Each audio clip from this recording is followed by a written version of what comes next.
I love the Kinect. Nothing's going to change my mind.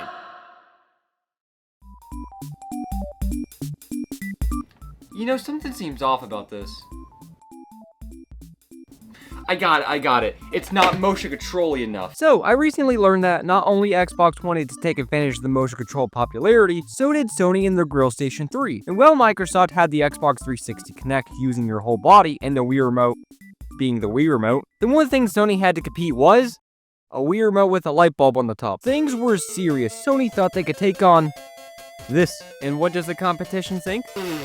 You can try all you want. Now, the PlayStation Move was created from a combination of the success of the Wii and the PS2 iToy. Out of spite. Early into the PS2 iToy's life, they were experimenting with something that can use 3D tracking with collars, with them starting to have the idea of a motion controller wand. This was not what I was wanting, which the collar tracking technology was implemented into what we now know as the PlayStation Eye, first releasing in October 2007, with the PlayStation Move following September of 2010.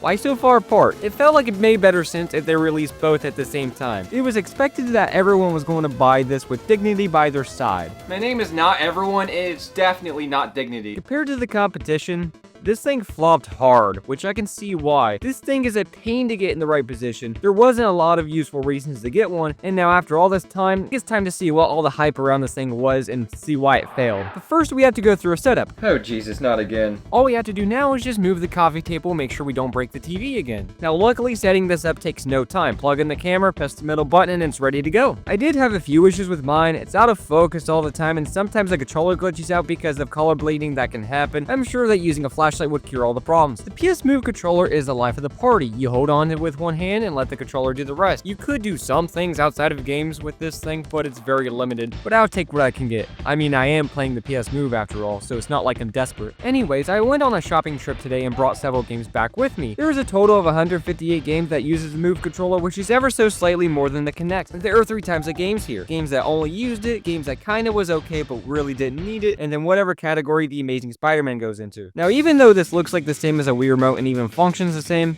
it's definitely not the same. The Wii Remote just uses a gyroscope to which would keep track of the Wii Remote, but you can keep swinging it in circles and beat the entirety of New Super Mario Bros. Wii like that. This here uses that with the addition of a light bulb at the top to keep track. This is pathetic compared to the big boy Kinect next door. The first game that I got that supported this was Angry Birds Trilogy. I had this game for several years because I genuinely enjoy playing Angry Birds, and this having 3 of them included, it was more than worth the $30 markup.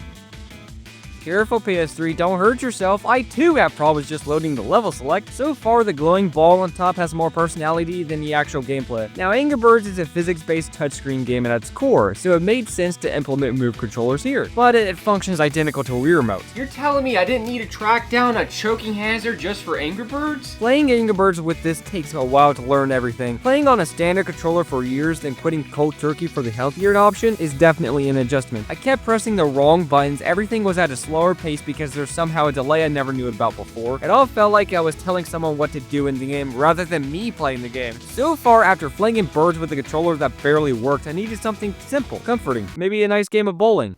I got you. Simple bowling, you can't go wrong with bowling. Last time I played bowling with a motion controller, it was like living in a fantasy. There is no possible way to make it worse.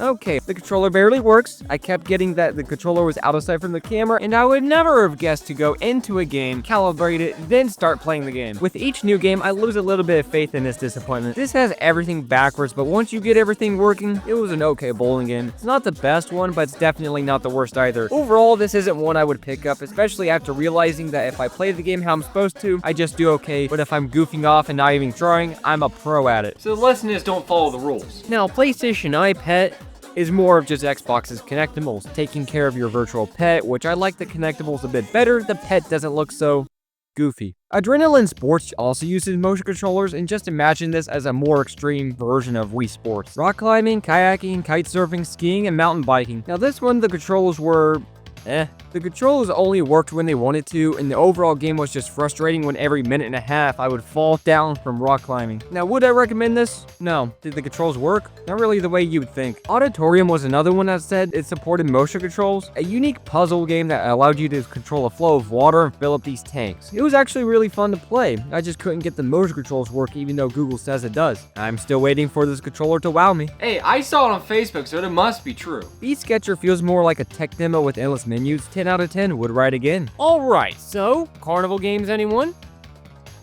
Wait a minute, this isn't my Carnival Games. Carnival Games never officially released on the PS3, but we do have the next best thing. When I first saw Carnival Island, I thought, this is just Carnival Games, but on the PS3. That is not the case at all. This is an unrelated game that just seems like another minigame collection, which it is. My experience with these haven't really had the greatest track record, so anything would impress me at this point, but dare I say, this game is good. This has different Carnival games that are primarily physics-based, and it works so well. They were able to get this game to feel really smooth, which I had some adjusting to do for this game, but I was getting it down in no time. Which you have some progression and challenge behind it, complete 2 challenges in a minigame to unlock more minigames. Everything is not unlocked from the start, and can you tell I spent the most time with this one? I have high hopes, so let's see how We Dare works. We Dare is a sexy minigame party game, and I finally have a good reason to see what all the hype is about. Okay, We Dare never came to America. This is a PAL exclusive. 1 point for Europe. Well, I guess I can't have sexy fun with We Dare, but I can have the next best thing. Now, I heard this one's another minigame collection, and after Carnival Games being so good, I had high hopes. But when I saw the cover, now I just have questions. This is worse than what I thought. Did I really think this, of all games, was going to be a gold mine? Yeah, kinda. Toy Story Mania is a minigame collection where there are 2 ways to play. Standard multiplayer minigame collection or single player that is a multiplayer game in disguise, which I really don't know what I was thinking. It feels like there is no risk factor here. It's just play the game, then move on. Play, then move on. Oh, make sure you complete those objectives that you keep playing until you complete, so you have no way to lose. I didn't think I would be standing confused for 45 minutes, but this is another game that was on a gimmicky side. I'm not a fan, and to put the icing on top of the cake, it's like they put no effort into Spider-Man. This one is in its own category. This game and this game only. I've been through games that had wonky calibration, something that takes away from the game, and others that's just not good at all, so my expectations were very low for this game. It doesn't work. Why? I have no clue what I was doing wrong. I got the calibration, the controller works, I was clearly doing things, but this just so happens to be the only PS Move game that requires both the motion controller and the PlayStation 3 controller at the same time. I swear I'm not making this up. I could use the additional joystick accessory that they sold at the time, but everyone would hate me if I used something like that. Who would ever think this would be the game that even thought about using a controller? This thing lived for way longer than what anyone expected, because all of this was a foundation for the PS4 controllers and the PlayStation VR, using the same setup the PS Move used, even allowing you to use your PS Move controller on the PS4. But no matter how this turned out, I played fitness and racing games on the Kinect and sports and puzzle on the PS Move. Comparing both is no easy task. While both of them uses camera technology and having relatively the same games, these two are very different accessories. The PS Move felt like a slightly fancier Wii remote, nothing extra being brought to the table that the Wii didn't already do for cheaper. The Xbox Kinect, on the other hand, made me resent controllers altogether. Picking my favorite one of the two, my opinion has changed. PS Move is now my favorite. Not a pain to set up anymore. I get to at least feel like I'm holding something in my hand, and best of all, there is no such thing as Sonic Free Riders on here, and honestly, that's a pretty nice trade-off. It is the lesser of the two evil. Oh, wait a minute, I was thinking of PlayStation VR.